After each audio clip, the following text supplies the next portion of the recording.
be looking at three surah, Surah to Ibrahim, Surah to Hijr, and Surah to Nahl. Just pick lessons, maybe short one from each of them.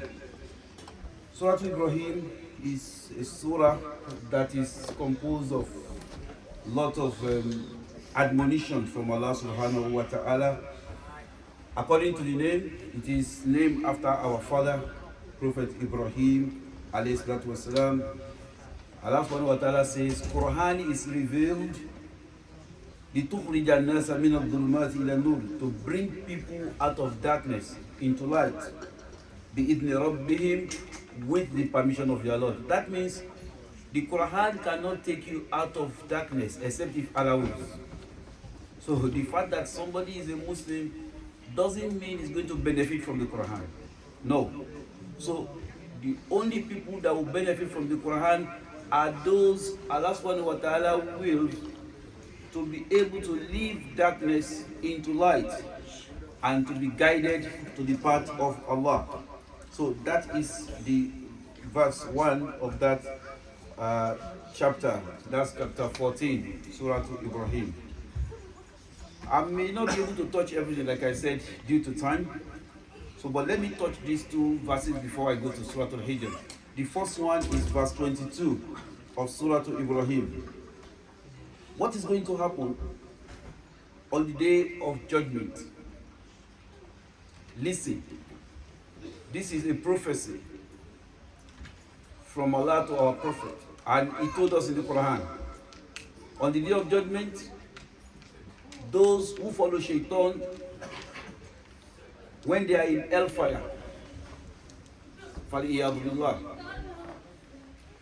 they are in hellfire, may Allah save us from it. As I'm talking to you, Shaitan will climb the pulpit, the minbar. There will be minbar. Everybody will be shouting, hey, ha, ha. Allah will say, the angel will tell them, لا تدعوا اليوم ثبورا واحدا وادعوا ثبورا كثيرا. They will be shouting, destruction, I'm doomed, this is too much, hey Allah, yeah, what? And the angels will tell them, shout as many times as possible, because you are going to stay here for life. And this is just the beginning. One evil thing about hellfire is that the punishment is different every day. And it's on the increase till eternity. Till eternity. There is no end to it. So it is not a place you would think of going to. You can sacrifice everything about yourself in order not to go to hellfire. وَقَالَ الشَّيْطَانِ لَمَّا قُضِيَ الْأَمْرُ. When the shout is too much, Shaitan will climb the minbar and he will tell every one of them, Ansitu, shut up, listen. I want your ears. I want you to listen to me. He is their boss in hellfire. Inna Allah wa'adakum wa'ada al-haq. Allah promised you the truth. He told you, Allah ta'budu shaitan. Innahu lakum aduwwun mubin. Not to worship me. I am your enemy. Wa wa'adtukum fa akhlaftukum. I also made you promise. I told you, no. If you worship me, I will give you this, I will give you that. And you worship me. I told you to take riba. I told you to drink wine. I told you to deal with drugs. I told you to do all sorts of things you are doing. And you did it with the promise of dunya. But today, I am not going to keep to my promise to you. وَمَا كَانَ لِي عَلَيْكُم مِّن سُلْطَانٍ إِلَّا أَن دَعَوْتُكُمْ فَاسْتَجَبْتُمُ لِي. I don't have any power, authority over you. I didn't use anything. I only called you. Unfortunately, have you ever seen me before? Nobody has ever seen Shaitan. So your Shaitan is your soul. Because Shaitan whispers into your soul.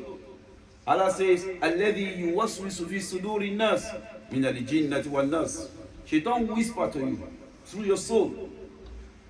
Shaitan whispers to you through fellow friends, wives, husbands, colleagues at work. And they tell you all sorts of things. Then you follow them. Then, فَلَا تَلُومُونِي وَلُومُوا أَنفُسَكُمْ. Do not blame me, blame yourself. مَا أَنَا بِمُصْرِخِكُمْ وَمَا أَنْتُمْ بِمُصْرِخِي. I don't have any opportunity to assist you today. Neither can you assist me. We are in it together. Inni kafartu bima ashraktumuni min qabl. Everything you associate with me, I disassociate myself from it today. I do not accept you as my follower. Inna dhalimina lahum adhabun alim. And Allah says, those who are wrong in their own act and action, and they wrong their soul, for them is a doom punishment. That is a prophecy. Don't wait until it happens, but it's going to happen. Don't be those whom Shaitan will address. If you go to hellfire, Shaitan will address you. Don't ever allow that to happen to you. That is in Surah to Ibrahim. Check it yourself when you get to chapter 14, verse 22. In verse 37, what is happening today in Saudi Arabia? Everything about the wealth, that they don't even know how to spend the money. Everything about them, Allah revealed it in chapter 14, verse 37. Prophet Ibrahim was the one. He said, Rabbana, O Allah, inni askantu min dhurriyyati biwadin ghayra dhi dhari. I have settled my offspring, my family, in this valley without any plantation. At that time it was desert. Nobody was there. Only Hajar and Ismail. And he left them. When he left them, in the Baytik al-Muharram, the reason why I left them here is because of this your house, the sacred house. Rabbana, oh my Lord, liyuqimu salat, let them establish salat. That is why today you see that no matter what happens, the haram will be 24 hours salat. Faj'al af'idatan minan nas tahwi ilayhim. Let all mankind focus towards this place every day. In Umrah, how many people are there now? The whole world, everybody wants to go. Among our people here, among our people there, among our people there, among every family, they want to go. Those who have not gone to Hajj will not have settled mind until they get there. وَارْزُقُهُمْ مِنَ الثَّمَرَاتِ. Oh Allah, provide for them their provision. You see that? He was the one that prayed for them. لَعَلَّهُمْ يَشْكُرُونَ, so that they will give thanks to Allah. That is why the wealth of Saudi Arabia belongs to the Ummah. It doesn't belong to them. Because it was Prophet Ibrahim والسلام, that prayed for them, that made them today not to be beggars. Whatever they have should not be restricted to them, should be spread all over Islamic country. The problem of Pakistan should be their problem. The economic problem of Bangladesh should be their problem. The economic problem of India, Indonesia should be their economic problem. The one of Afghanistan should be theirs. They should not look away, because that is what Allah wants them to do.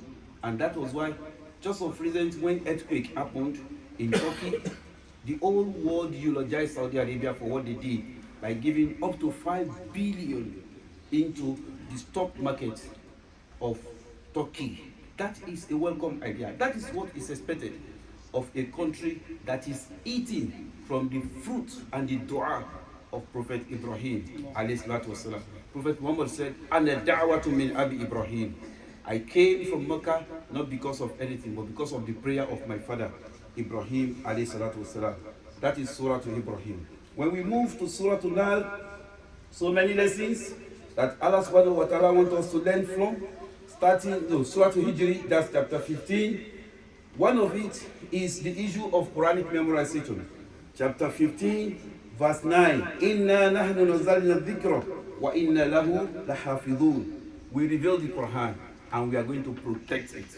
Allah is protecting the Quran by putting it into the heart of people. Bal huwa ayatun fi suduri alladhina utul ilm wa ma yajhadu bi ayatina illa adh-dhalimun. Allah says one of the signs, the miracle of the Quran is that it is memorizable in the heart of men.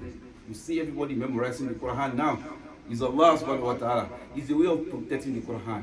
If you like burn the whole Quran, the Muslim will produce another one within 1 minute, because the Ummah is full of kuffars, and that will continue till the day of judgment. The day we lose those kuffars, the day we lose the Quran, the world is coming to an end. And lastly, Surah An-Nahl, chapter 16, lot of lessons. I don't know which one to pick there because of time. I just want to call your attention to verse 6, from verse 5, 6, and 7. when Allah subhanahu wa ta'ala is telling us about the miracle of all the animals among us and how we are enjoying their services. Allah subhanahu wa ta'ala ended by saying, وَإِن تَعُدُّوا نِعْمَةَ اللَّهِ لَا تُحْصُوهَا. If you want to start counting the favor of Allah, Allah says you cannot be able to count it.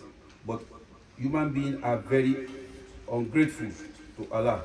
May Allah count us among those who are grateful and those who keep to the service of Allah. أقول قولي هذا واستغفر الله ولكم. السلام عليكم ورحمة الله وبركاته.